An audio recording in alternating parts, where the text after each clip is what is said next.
Hi, I'm Kresta. When President Obama bathed the White House in a rainbow last Friday, the message was supposed to be clear. We're all supporters of same-sex marriage now, but we aren't.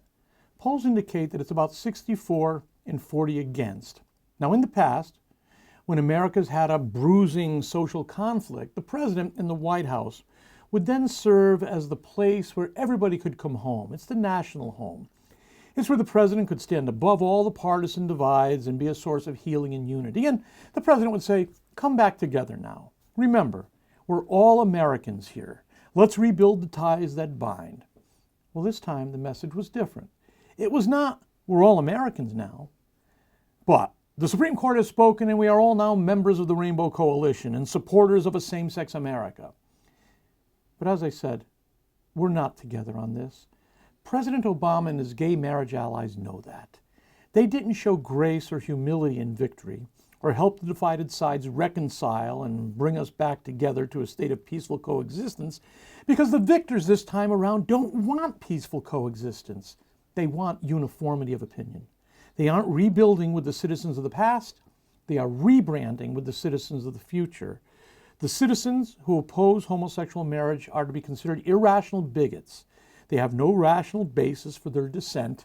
And as Bob Dylan once wrote in a song, I Believe in You, they look at me and frown. They'd like to drive me from this town. They don't want me around because I believe in you. Now that may be a tad melodramatic, but the point is clear. The president's America cannot tolerate coexistence with people of goodwill who simply disagree about marriage policy. He and his allies has to turn them into bigots and irrational haters. Here's the problem what the gay rights movement is facing right now. As long as Christ's church continues making disciples, we will be an intolerable burden to the president and his allies. We're on a par with racists and segregationists. That's the game they're playing. The problem, of course, is that there is a world of difference between bigotry directed towards people of different skin pigmentation and opposition to sexual behaviors that have been condemned throughout human history.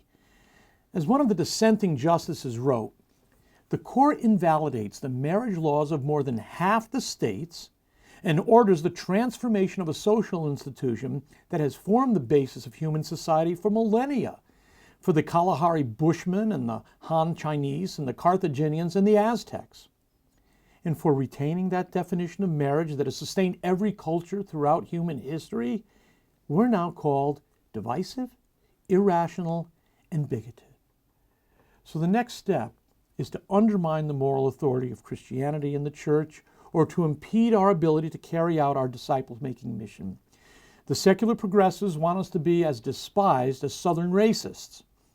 Just as the federal government has had a compelling interest in eradicating racial discrimination, now it will claim it has a compelling interest in eradicating discrimination against same-sex couples. The parallels are not justified. Prejudice against people of a different skin pigmentation is irrational.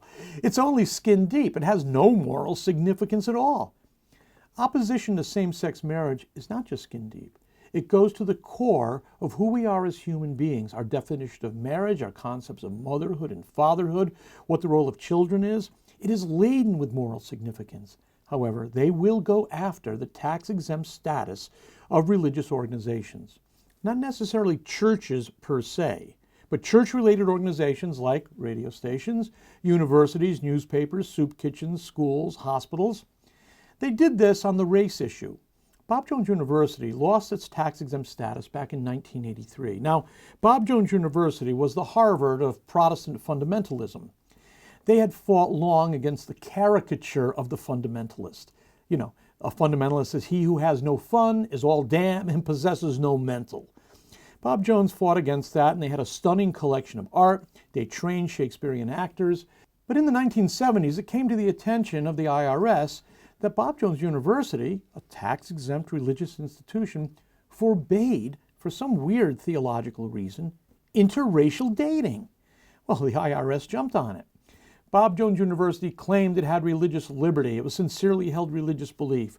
The United States disagreed, and tax-exempt status was removed from the university. Anybody who thinks this can't happen to the Catholic Church knows nothing about our history. The movement is already afoot.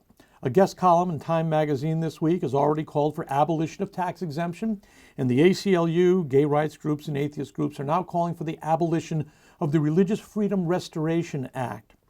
We've taken a new turn in American history, and there's much more to say about it. Write me, let's comment on this, and I have more for you tomorrow. I'm Al Kresta. Thanks.